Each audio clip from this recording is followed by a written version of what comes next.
안녕하세요. 김성학 변호사입니다. 저는 대한변호사협회 공식인증 제주 형사전문변호사이자 제주지방법원 재판부별 국선변호사, 제주지방법원 논스톱 국선변호사를 역임하면서 수많은 교통사고 형사사건의 변론을 성공적으로 수행해왔으며 현재 다수의 교통사고 형사사건의 변론을 수행하고 있습니다. 교통사고 형사사건 스페셜리스트로서 오늘은 교통사고 처리 특례법 위반 사건에서 무죄를 이끌어내기 위한 변론 전략에 대해 설명드리도록 하겠습니다. 교통사고 처리 특례법 위반 치상사건은 차의 운전자가 교통사고로 인하여 업무상 과실치상죄 또는 중과실치상죄를 범한 경우에 성립하는 범죄입니다. 다만 피해자의 명시적인 의사에 반하여 공소를 제기할 수 없는 것이 원칙이며 예외적으로 동법 제3조 제2항 단서의 사유가 있는 경우에만 피해자의 의사에 관계없이 공소 제기가 가능합니다. 무죄 변론 주요 쟁점으로는 첫 번째, 과실 여부를 다툴 필요가 있습니다. 주의 의무 위반 여부를 검토하고 결과에 대한 예견 가능성 및 회피 가능성을 검토하며 피해자의 과실 경합 여부를 검토할 필요가 있습니다.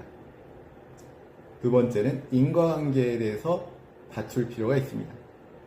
사고와 상해 사이의 인과관계를 검토할 필요가 있고 다른 사고 원인의 개입 가능성을 검토할 필요가 있으며 피해자의 기왕증 등의 영향에 대해서 검토할 필요가 있습니다.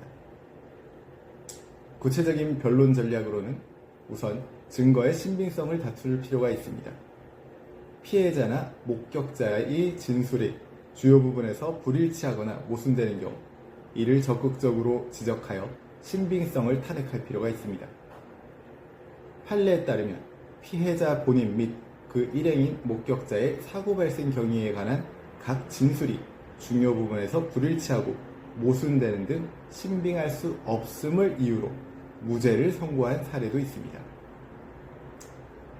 다음으로 공소사실 특정 문제를 제기할 필요도 있습니다.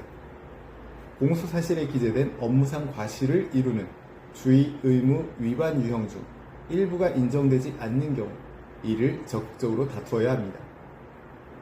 다만 판례에 따르면 교통사고 처리 특례법 위반죄가 유죄로 인정되는 이상 공소사실에 기재된 업무상 과실을 이루는 주의 의무 위반의 유형 중 일부가 인정되지 아니하는 유형이 있더라도 이에 대해서 따로 무죄로 판단할 것은 아니라고 판시한 바 있으므로 전체적인 방어 전략을 세워야 합니다.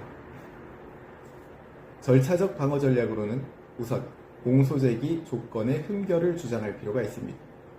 교통사고 처리 특례법 제3조 제2항 본문에 따른 피해자의 처벌불원 의사가 있는 경우나 제4조 제1항에 따른 종합보험 가입 사실이 있는 경우에는 공소제기 자체가 부적법함을 주장할 수 있습니다.